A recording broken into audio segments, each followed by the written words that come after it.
हाय. अपने दोनों गधों को बाय बोल के स्वतःचा बर्थडे आहे म्हणून शो ऑफ करत मस्तपैकी औंधाला जायला निघालो. आज आमच्यासोबत आमच्या आत्या असल्यामुळे माझी मज्जा ऑफकोर्स फिक्स आहे. काय सांगू राणी मला गाव सुटाना हे गाणं म्हणत म्हणत सिद्धेश्वराला हाय बोललो आणि वरुडचा हा मस्तपैकी सरोवर बघितला. सो आज माझ्या बर्थडे निमित्त मी अंबाबाईला जाते ह्याचा मला खूप जास्त आनंद आहे. पण आज गर्दी बघून मला थोडासा आनंद कमी झाला, बट गर्दी असणारच. सो हे किटीला हाय बोलली आणि मग मस्तपैकी दीपमाळ वगैरे एक्सप्लोअर केली आणि मग आम्ही आतमध्ये गेलो तर आम्हाला आधी वाटलं खूप जास्त गर्दी आहे, पण तिथं समजलं की कुस्त्या आहेत, त्यामुळे त्याचे फॉर्म्स वगैरे सगळे सबमिट होत होते. सो बेसिकली आज आमच्या आईला आणि माझ्या आत्याला भरायची होती देवीची ओटी. सो त्यामुळे आम्ही आलो होतो. असं नाही आहे की त्यामुळे आलेलो, माझा बर्थडे होता सो मी पण आली.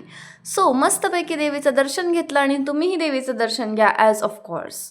सो मस्तपैकी देवीचं दर्शन झालं आणि आता आम्ही निघालो आहोत हे परडी भरायला. परडी वगैरे भरून झाली, मंदिरातली गर्दी तुम्हीही बघा आणि आता आम्ही निघालो आहोत मोकळाईच्या मंदिराकडे. सो बेसिकली औंधात ना आमची 2 घरं आहेत, म्हणजे माझ्या आजोबांचं पण घर आहे आणि माझ्या मामाचंही घर आहे. सो त्यामुळे मी औंधाला खूप जास्त कनेक्टेड आहे. कधीही पण वाटलं ना उठून सुटून मी औंधालाच असते. तुम्हाला खूप जास्त आवडतात व्लॉग्स, सो औंधचा व्लॉग इथे आहे.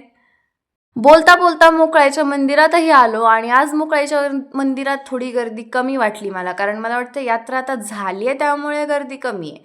सो आता मस्तपैकी तुम्हीही देवीचं दर्शन घ्या. त्यानंतर इथेही परड्या भरल्या आणि आता आम्ही निघालो आहोत यात्रा बघायला. बेसिकली यात्रा बघायला नाही, यात्रेतली कागदं बघायला, कारण यात्रा निम्मी उठली होती आम्ही गेलो त्यावेळेला. पण त्यामुळे आम्हाला यात्रा जास्त बघायला मिळाली नाही. जेवढं होतं ते आम्ही बघितलं, घेतलं काहीच नाही, कारण आवडलंच नाही ना काय. त्यामुळे मस्तपैकी आता आम्ही जिलबी घ्यायची ठरवली. सो जसं मी तुम्हाला लास्ट ब्लॉगमध्ये सांगितलं होतं की आम्ही एकाच ठिकाणून जिलबी घेतो, जे आहे हे.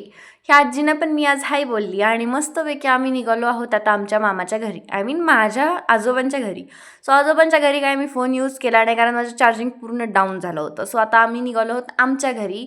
सो जाता जाता वरुडमध्येही आम्ही 10 मिनटं थांबलो होतो. तिथं पण मी फोन यूज नाही केला, कारण माझी बॅटरी पूर्णपणे संपायला आली होती. काय करू यार. उद्या येणार आहे बर्थडे सेलिब्रेशन व्लॉग. बाय.